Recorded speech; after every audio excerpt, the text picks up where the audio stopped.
After an absolutely enthralling race today, which saw Max Verstappen win his 10th Grand Prix of his career and second of 2020, we are back here with episode 84 of the Grid Talk podcast to review the 2020 Abu Dhabi Grand Prix.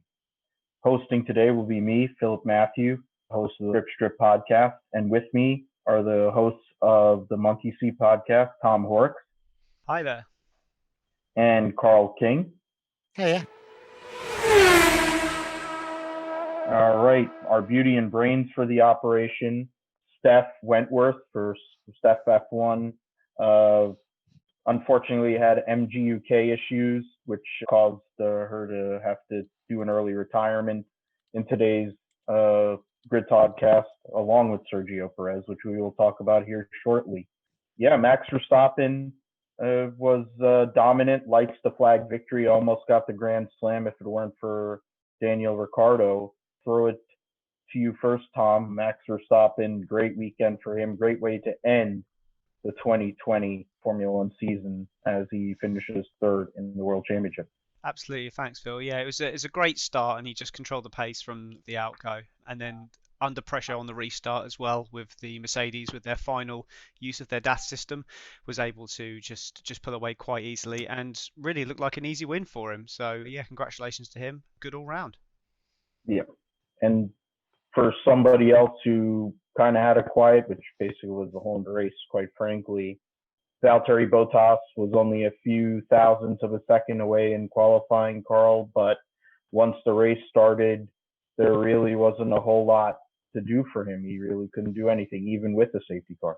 He couldn't pull away. He couldn't catch up. He was just sat there in no man's land for a long time. I think Hamilton was off as well. So Bottas had so much chance to get away from him and still didn't.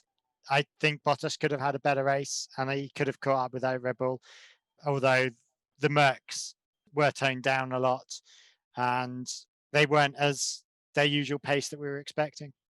Yeah, and that was an unfortunate part, and that's a great point you brought up there, Karl, about Lewis Hamilton. And Tom, I'll throw to you in terms of the 7-time world champion, the all-time winner, and the race victories and poles and all these things. It definitely wasn't the Lewis of the last, 6-7 years. He looked ordinary. He looked human today, and it kind of speaks to multiple things. Do we blame it on COVID? Do we blame it on the car? What was the deal today with Hamilton? Well, I think he had a few major issues he was dealing with. I mean, he struggled with pace in the first half and then sort of came back towards Bottas, but he was never really in the race.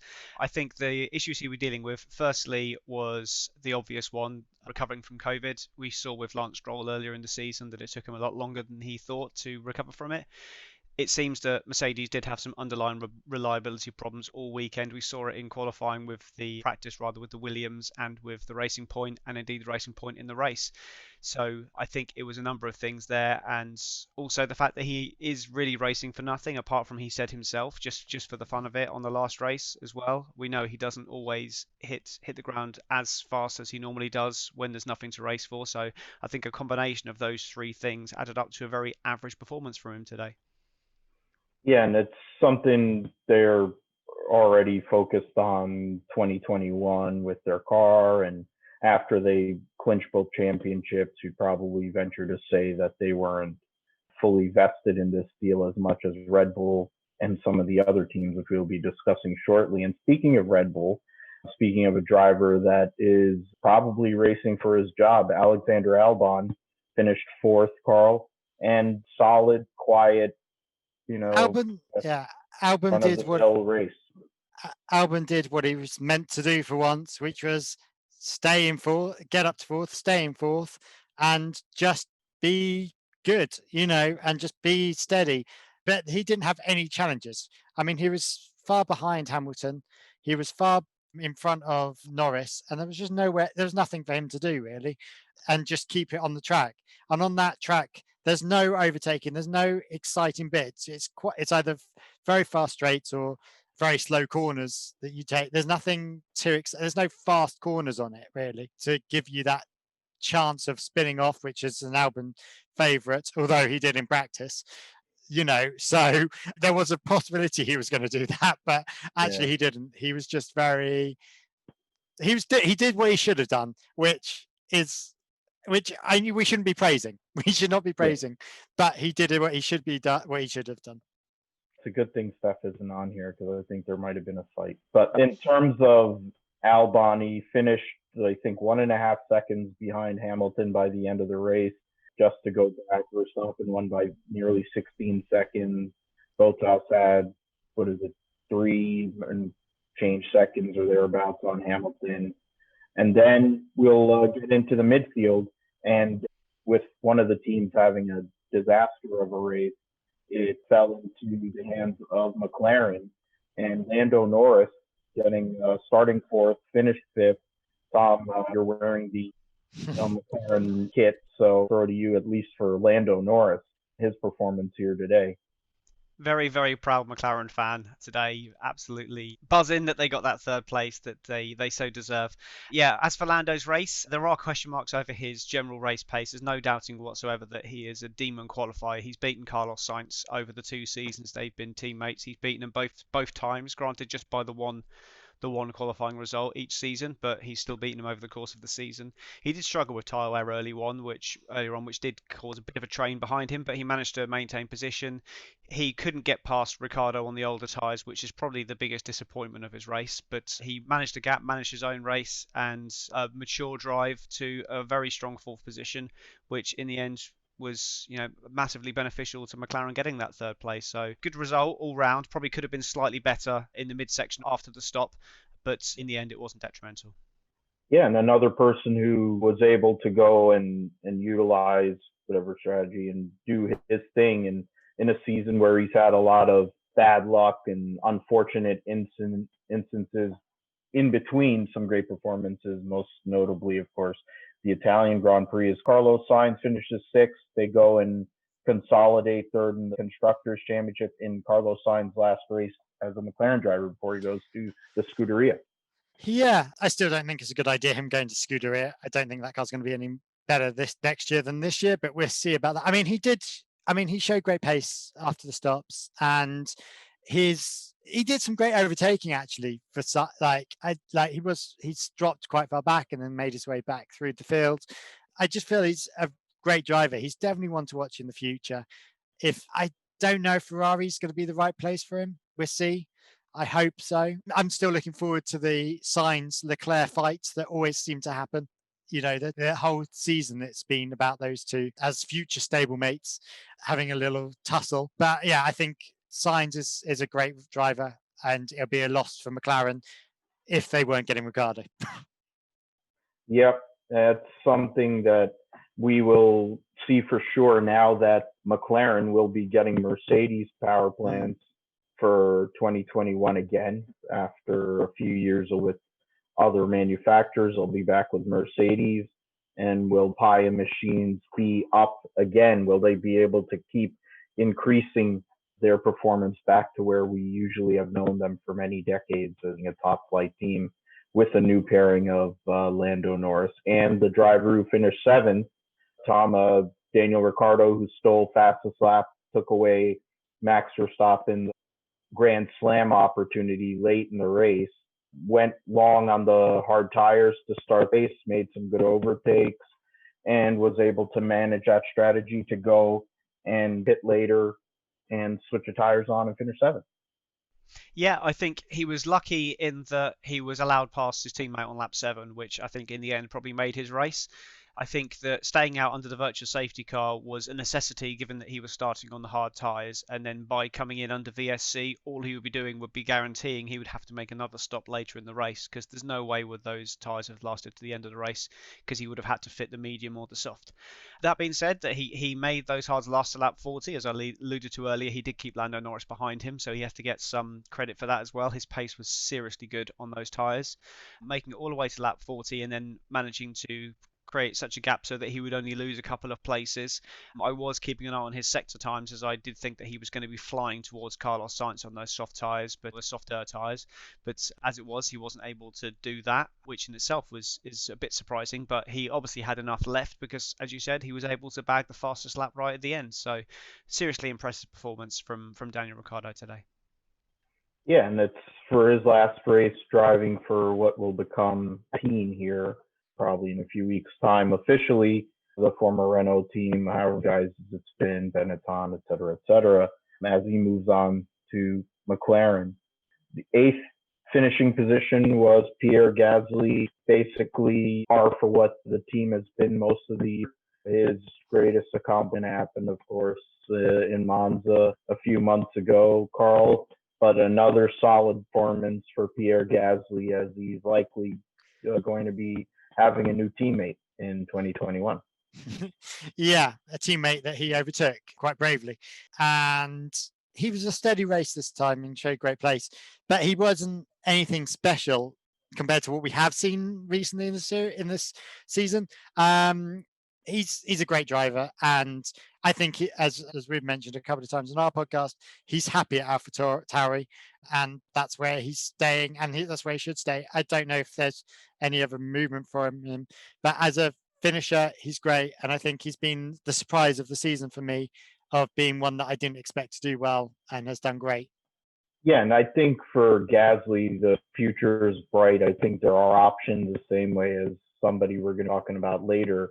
He says there's options for 2022. I think options for for Pierre Gasly in 22 as well. Speaking of, I said Esteban Ocon in the other row gets points here. Solid yet unspectacular race for him. He was able to manage and get in on the back end past a racing point. So, Tom, to you, in terms of Esteban Ocon, of course, last week getting that podium was huge for his confidence and for the team. But today, more of what we've kind of gotten used to with Ocon this year. Yeah, you've hit the nail right on the head. Last week was incredibly important for his career, and going into qualifying this weekend as well was incredibly important. This was actually the first time he's out-qualified Daniel Ricciardo on a dry track. So going into next season with Fernando Alonso as his teammate, though I do have slight question marks myself as to his competitiveness. I think this is Alonso, that is. I think that's massive for him to get that monkey off his back right at the end of the season. And the podium, as you said, massively important as well. It's a career-defining season for him next year, how he stacks up against Alonso. His race itself was fairly boring, although passing Stroll on the last lap was massively impressive as well, and crucial, I think, to show that otherwise he would have just been, as I say in our race reviews on my podcast, that Esteban Ocon was also in the race. He's one of the most anonymous drivers on the track, and to actually contribute to the finishing positions like that on the last lap, put himself in the window. It's important given that Pierre Gasly is sniffing around that Renault seat and Renault are sniffing around him. He's got a potentially great position with that Alpine team moving forwards, and he needs to keep that seat, or I can see him dropping out Formula One. So great race in the end for him. And that's exactly, for me, I've talked about it too on my show, and I think that's kind of like the rumor, the thing hanging over Esteban Ocon is the notion of Pierre Gasly possibly being there because they want to have a French driver that's a winner in the car. Of course, Ocon's French, but the fact is, I think Gasly is considered a much higher level talent at this moment, and we don't know what Fred is going to be doing, even though he's a young driver, at least for tomorrow. And for the next couple of days, he'll be a young driver again at the test with Renault and Alpine. Going to 10th place is Lance Stroll in the sole tracing point. They had definitely kind of a nightmare scenario after a double podium last week and a win with Sergio Perez. Today's results look more like the first Bahrain race and Lance Stroll getting passed on the last lap. Kind of par for the course for good old Lance. Right, Carl? Yeah, I mean, it's all or nothing for Racing Point, isn't it? They're either top of the game or they're struggling down the bottom. Oh, wow. Obviously, Perez's wasn't his fault, but Stroll's was his fault. I think I don't know whether the Racing Point's car was just not with it, or whether they were having similar problems to whether Mercedes, as being a Mercedes engine, were having problems and they were having the same problems. I mean, Stroll is not our favourite on our podcast. I don't think Stroll's anyone's favourite, to be honest. We all agree. There's not many supporters, but he just showed nothing, and he shows so much promise and should be so much better. And once again, he was struggling back in the midfield at the back end of it, in with people he shouldn't be. He should certainly not be below Ocon, and it was just embarrassing for Racing Point. I bet they're glad to get the Racing Point name off them to move into Aston Martin next year. I think it's going to be a very exciting thing to have Aston Martin in, although it'll be the same car. I think it'll be an interesting story as we go on. And we're looking to 2022. I mean, 2021 is going to be another year of nothing. Yeah, it'll be an interesting paint scheme, since they're going to have to incorporate their current sponsor and the Aston Martin British Racing Green. So that'll be one to look at. Pink and green don't really go, do they? Yeah, they're going to look like a baby's diaper probably. And that's basically what Lance Stroll is as a driver too. So going on from that, we'll go to another guy who's got an interesting background, and likely it was his last race in Formula One, at least for now, will be Danny Kvyat, who finishes just outside the points in the AlphaTauri in 11th. He's had some better races here recently. Of course, last week was yet another example that he flat outperformed Pierre Gasly the whole entire weekend, which might be the first time that's happened all year, or other than Imola. Well, no, he didn't outperform him in Imola. Only in the race he did, because Gasly fell out. But 11th for the Russian rocket there. The Russian torpedo, yes. Yeah. I think 11th place kind of sums up his entire career to date so far. Yeah, he was very anonymous in the race, as he has been for his entire career. I think he knows that he's very unlikely to be retained. He was looking good at the start, but then he just fell backwards and obviously had some kind of braking gremlin. He reported at one point about his brake pedal being quite long. So I don't know if there's any underlying performance issues there. But equally, I mean, to finish behind Stroll, albeit quite a way behind Stroll, was still should not have been where the AlphaTauri was, but I think that's more down to the driver in front than the driver behind. But yeah, just another anonymous race from Daniel, and I don't think, he seems like a nice guy, but I don't think he'll be missed in the paddock next year. Yeah, it's probably got a nice track to LMP2 and the WEC or Formula E, for whatever is going to be left of Formula E here soon enough for Danny Kvyat. A guy who's still going to be around in Formula One next year and has definitely at times proved way better than the equipment he's been in. Kimi Raikkonen, the most interesting man in Formula One. Carl finished 12th today, beats the Ferraris again. So you gotta give credit to Kimi Raikkonen. I don't know where he keeps pulling it out. The vodka must be really good. I mean, he's a great driver, let's be honest, and he always was a great driver, and that hasn't left him. He's not got the equipment. He drives that car every single week, up 2 places from where he started off. Oh, no, 3, I was right, from where he started on the grid. He's just, I don't know. I don't quite know why he's still there. I don't know why he's in the Alpha, and I don't know why he's still in the Alpha. He must be earning millions of bucks from that advert that I have to see every time he pulls away from. But he's just, if you put him in the Renault, he'd be flying. If you put him in the Racing Point, he'd be flying. So I don't quite know why he's still in the Alfa Romeo, which doesn't even go anywhere, when he can be such a great driver. If that was me, I'd have left by now than driving that heap of poo. Yeah. Let's be honest.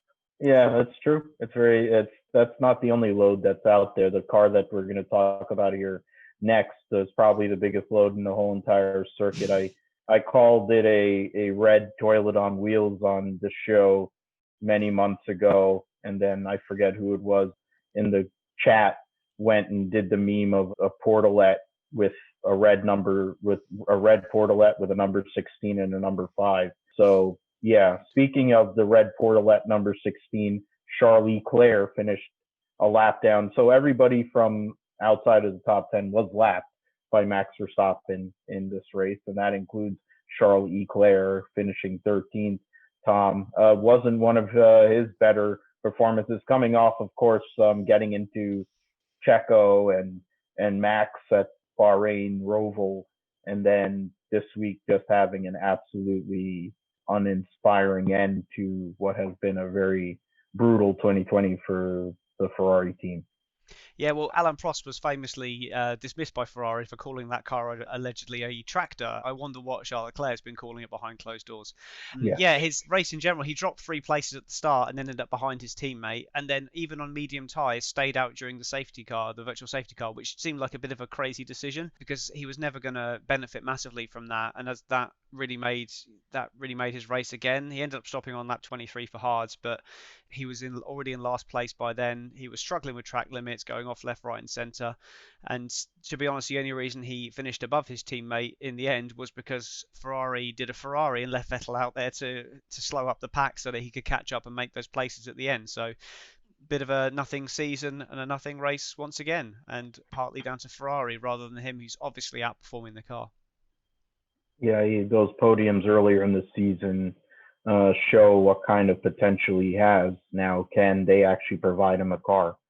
You've had a guy who's a 4-time world champion basically flame out there. You had a 2-time world champion have 2 chances, but they couldn't close the deal. When is it going to happen for Ferrari again? They haven't been able to really put it together since 2007 in a lot of ways, or 2008 for that matter, to really go and close the deal in the championship. Speaking of a 4-time world champion, Sebastian Vettel in his last race for Ferrari, nondescript, of course, running the hard tires, wouldn't let his teammate by, and then just kind of drove around. Got left on his own. Yeah.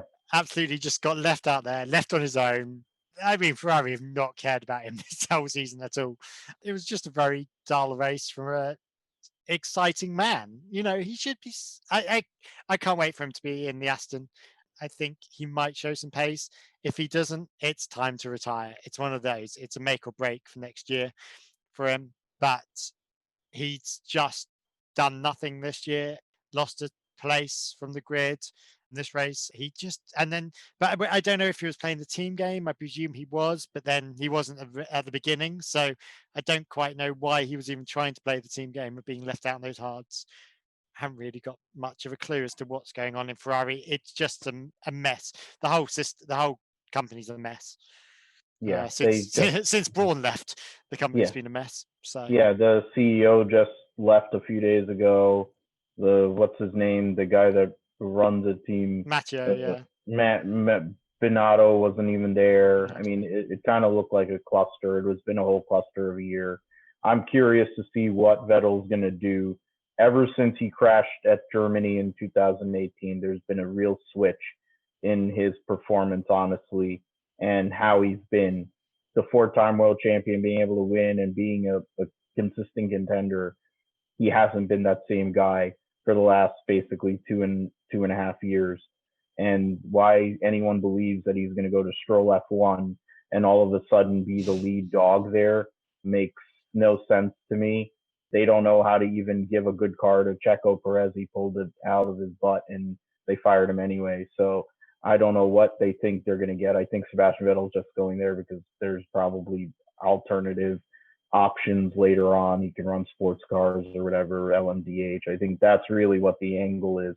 And I think next year is not going to be much of anything. I think it's really about 22. And if he still has it, it'll be in 22. And if not, then he'll be in a sports car here soon enough. Or he might just quit altogether because he seems like the kind of guy that once he stops, I think he's going to actually stop. He isn't some of these other people that would come back. And like Lewis, who says he doesn't want to stop too early, he's going to continue until he's absolutely finished with it. A guy who last week was the star of the show, the star of the weekend, kind of went back to his unfortunate normal, at least for another year or so, year and change. George Russell finishes 15th, didn't even get out of Q1 this weekend, unfortunately, but did have good sector time in qualifying one, Tom. But yeah, Georgie boy, 15th, probably needed more last week, but this week more of the normal. Yeah, what a difference a week can make, eh? I bet he misses that Mercedes already, despite having more room for his feet in this Williams. Yeah, he did all he could with the car, as he always does. He beat his teammate, finished on track ahead of a few cars, but he was a bit of a moving roadblock, had some nice battles with the Ferraris and various other cars when they were on different strategies, but there was he was never going to be in contention for the points because it's never a crazy race at Abu Dhabi, and that's what Williams need. So yeah, it was a bit of a nothing, unfortunately, for him to end the season that promised so much and delivered so little in the end. Yeah, it's a shame for him that he's been stuck in basically a bathtub on wheels, and that's really, maybe Doritos will provide an infusion that they need for money to be somewhat competitive. Because to watch Williams go down the toilet the way they have over the past however many years is depressing, but it's something that's gone on in racing for many years. Of course, McLaren's gone through it. There's a possibility it might be going on at Ferrari, but not to the same extent because of the amount of money they have there. But these big time teams that have that have great results and have done great things going down the tubes, it's something that's gone on in racing for many decades. And right now, Williams is in that spot.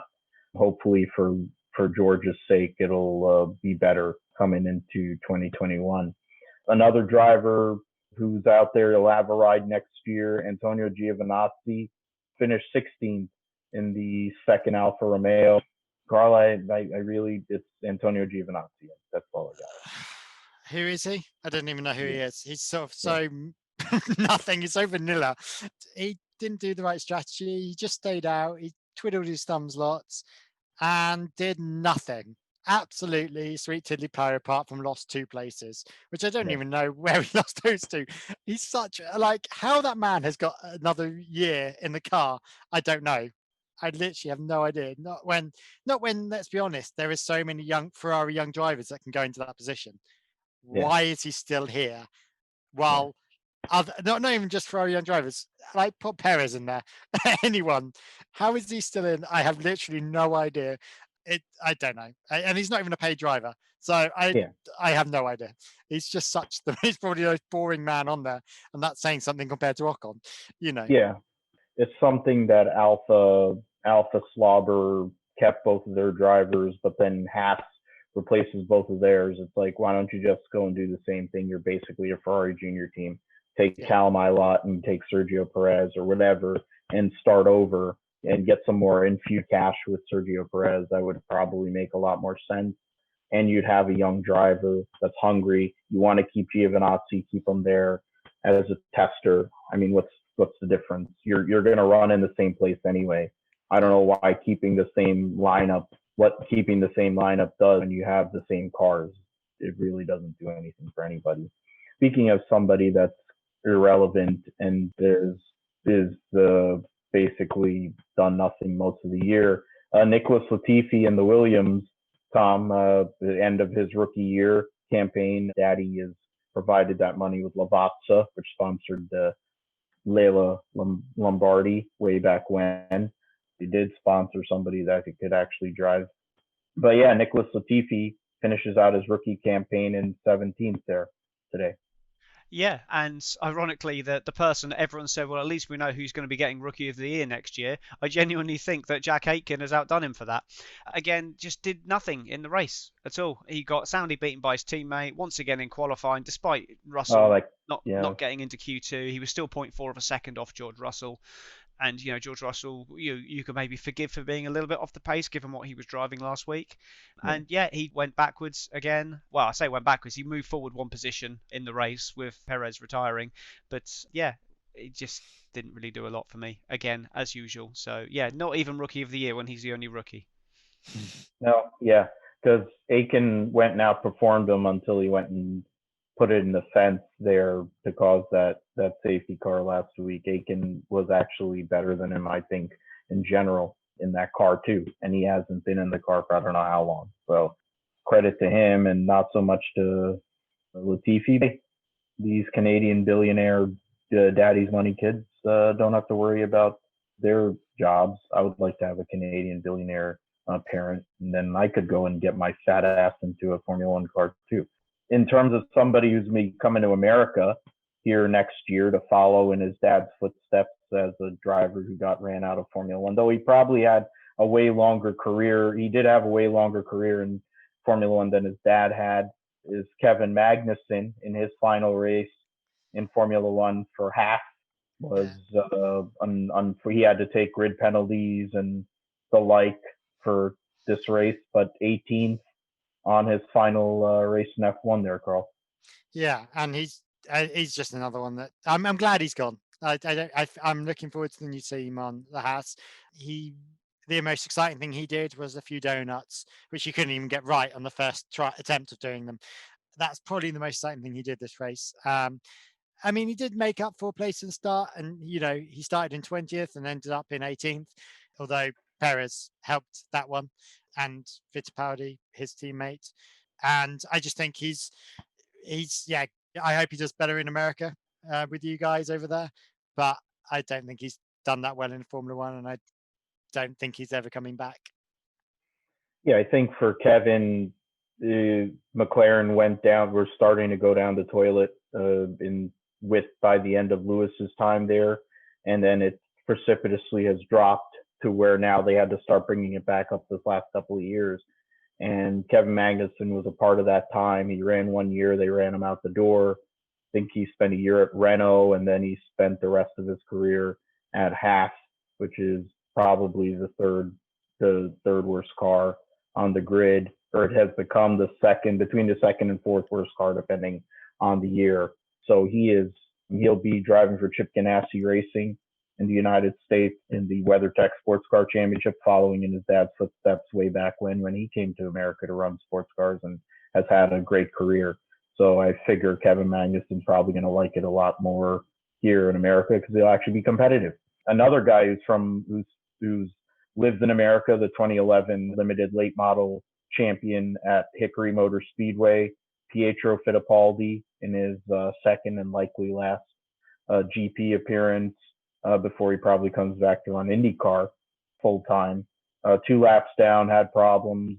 He had a much, I think, better weekend last weekend than he had this weekend. A lot of struggles, but then the team basically given up the ghost. And for Pietro, it's a hard ask to come in and have to fill in after what happened with Romain Grosjean a couple of weeks ago there. But 19th place and last 2 laps down for Pietro Fittipaldi there, Tom.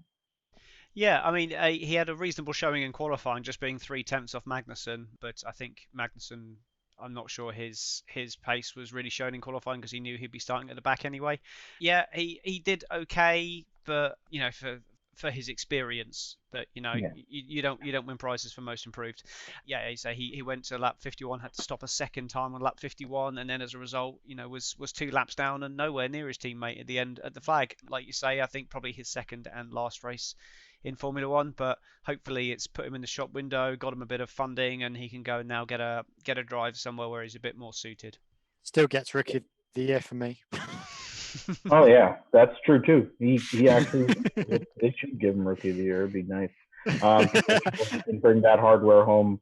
That should be. I mean, he could have won Rookie of the Year in IndyCar the year he was there splitting a ride, and then he got hurt at Spa in a WEC LMP2. So he's a guy that has potential and talent, and I think in America he's going to be able. He's been here for a good amount of his life. I think he'll be able to transition back here with funding and make something happen in IndyCar. The person that finished last, what a switch of a week it's been to go from winning your first Grand Prix and your 190th start and knowing that you more than likely are not going to have a job next year, even though you finished 4th in the World Drivers' Championship, to having engine penalties and basically having a bicolorless transmission in the car today or whatever there was today and not even having a chance to run. Sergio Perez finishes dead last in today's race. Yeah, it's a shame, isn't it? Like, he should have gone out in a blaze of glory, this man. Went out at the back of the grid to start off with and then retired after 2 laps. Like, it's just madness. The racing point, they just can't decide whether they're winners or losers. And that's been the whole problem this season. That's why they aren't third, because they'll have a great race and then as a team, they'll have a great race and then they'll have a shit race. And when one seems to have a problem, the other one just drops out. Happened a couple of times this season with Perez. The fact is that he should have a race, as we say on our podcast, the best paid driver possibly ever, but definitely of this period. I'd say apart from he can Niki drive. Lauda. Apart from Niki Lauda. Yeah. I did say of this period. I did say forever, actually, at the beginning. It's a shame. And there are so many options and doors open for him. Albon, I'd be watching personally, and I think there's a couple of other options that he could go into, although those are fast closing. But he's either going into the AlphaTauri or the Red Bull. Oh no, he can't go in the AlphaTauri, can he? But it's just ridiculous. I don't understand why he's not got a race. The stupidest thing from the Stroll family ever. Well, other than letting Lance act like he's actually really, really good at driving, but that's that's beside the point. Tom, I'll throw to you as well on Checo. Unfortunate end to what has been quite an interesting year, which I think goes, as Karl brought up, there's a lot of self-inflicted stuff by the team, basically screwing. He could have finished way better than points too. I mean, add the COVID thing, having COVID, which we could get into discussion of how he got it or where he got it. But other than that, he wasn't able to start one race. This race, he basically didn't start. I mean, it's insane to think how many points they've given up just based on those two races alone. Yeah, and over the course of the season as well, Racing Point definitely threw away quite a lot of good opportunities. They definitely didn't maximise that car, and then with the penalty points as well for the dodgy brakes, that again has only compounded that. I think they had at the start of the season the second best car, and they finished the season with the third best car, and they finished fourth in the championship. Now the only people to blame for that, COVID or no COVID, is ultimately Racing Point. We discussed before we went live with Carlos Sainz the amount of points that he's lost as a result of bad luck. So you can say that to virtually anyone. Max Verstappen's lost a lot of points as well. So I think where the teams have finished is where they deserve to finish. And again, with the drivers, I think Perez started the season badly, and if he'd had a slightly more consistent start to the season, then maybe they would have thought differently about the whole Vettel situation. I think they're definitely suffering from buyer's remorse at the moment. Yeah, I definitely agree, and I agree in terms of Karl's point on Alex Albon. The way that Christian Horner, what little of the post-race interview they had when they were asking him, "Oh, is Alex Albon coming back?" he was basically non-committal. So the notion that he's safe is definitely not there. I think Checo's in play, possibly Nico Hulkenberg, but Alex Albon, and then you also consider Yuki Tsunoda likely will be in the AlphaTauri, but who knows? Those are really the only two seats that are left at this point for this year. But for Checo's sake, he says he's already got options for 2022, and I think some of these older drivers and their opportunities, or if they really want to stick around, will play a role in that 2022 driver market. Before we go, we need to do driver of the day. I'll start with it, and I'll just go with Daniel Ricciardo because he got the fastest lap. And he was able to make the hard tires last and go alternative on strategy when you consider the track is an absolute dump and you can't pass, and it's just a waste of an island space. But when you have that much money, I guess you can put some crazy lights in a nice hotel and make people put some and make it seem like it's a good racetrack. It doesn't matter. You could cover it in sand, dirt, put any type of surface on there. You could cover it in crap. It's still a crappy racetrack. But Daniel Ricciardo in his last race for Renault was my driver of the day for pulling out the fastest lap. Tom, who was your driver of the day? Well, I was going to say Daniel Ricciardo as well for the same reasons, but I was torn. So in the interest of diversity, I'm going to go with my second choice, which was the race winner, Max Verstappen. As I say, great start, controlled the race, and just dominated from start to finish. And by definition, he was the driver of the day because he won. Yeah. So one for number 3, the most entertaining man in Formula One. One for Pufferfish. And Karl, who's your driver of the day? I'm going to throw the curveball and weirdly go for my most hated person on the racetrack, Alex Albon. He did what he was meant to do for once, which was shocking. He normally likes spinning out or not remembering that he drives an open wheel car and doesn't know the width of his own car. But no, he actually did a steady race, did what he was meant to. He should have got out there a bit better, but actually for him, he had the best drive and as the best driver of the day, it was him. The others have better cars and are just better at driving, full stop. But he did the best he could for once, which was shocking. I think he was the most improved, but Yeah. given the average from his finishing position, his average difference to Verstappen, if you take away the virtual safety car laps, was still half a second. So I'd say that, yeah, he got a good start and he stayed out of trouble. So that's why I wouldn't pick him as driver of the day. But hey. Yeah. There you go. Backhanded compliment for Albon by Karl there. It's a good thing Steph is not here. It would have become interesting for sure. Because when her had that argument, that was one of the more entertaining things of this 2020 Grid Talk season. With that is the last race of the podcast for 2020 F1. We will be taking a temporary hiatus, of course, with the holidays upcoming. George hopefully getting Wi-Fi so that he can actually get back to running the show again. Thankfully, he was able to be here on the side to help us out and get us back up after Steph's unfortunate MGUK issues.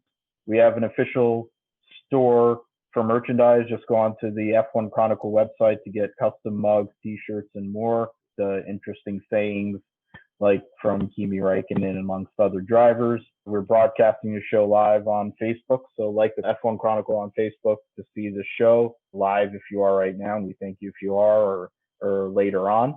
We are Grid Talk Podcast is available on Amazon Music as well as YouTube, Spotify, Google Podcasts, Apple Music, Omni Studio, and Pocket Cast. Just search F1 Grid Talk. We have a back catalog of now over 80 shows. We do race previews, recaps. We also do qualifying reviews and done specific interviews with Mario Isola from Pirelli, talk about controversial issues like Tiregate and Ayrton Senna. If you want to find us on Reddit, we're on search subreddit F1 Grid Talk, and we have a Patreon so that we can get mics, lights, and better recording equipment, so we could provide you the best show we could do for you and provide Formula One content and all these unfiltered takes, which we've had today, which is cool. It's my kind of speed. We don't know when we're going to be back. We don't know when any of us are going to be back on, but you can find me and my co-host Joshua Fine on the Grip Strip podcast, where we talk about Formula One and all kinds of motorsports. Anywhere you can find podcasts, Google, Amazon, et cetera, et cetera. I don't know which one of you guys, Tom or Karl, want to tell us where we can find the Monkeyseat Podcast. Yeah, you can find the Monkey Seat on all the socials at Monkeyseat Pod and on www.monkeyseatpod.com, and we're on all major podcasting platforms as well. We cover all motorsport as well, not just Formula One. Yeah, we're a bit loose and a bit crazy and a bit noisy as a podcast, but hopefully a bit more. Hopefully really interesting, and we'd hopefully see you guys all there as well as being back on here. I look forward to it. Yeah, it was great to meet you guys, and hopefully we can go and coordinate as well amongst our podcast. And thanks to George, thanks to the whole crew, thanks to Steph for trying and giving her best. It definitely would have been a much better looking show if she was on here, and it would have been probably a little bit more interesting. It might have gotten a little feisty for sure if Steph was on here. But for Tom and Karl, I'm Phil, but it says I'm George on here. That is my middle name, so I could be George too. We thank you for watching the Grid Talk Podcast or listening, and have a good day or evening or night whenever you're listening to it. Thanks for having us on. Thanks for having us on.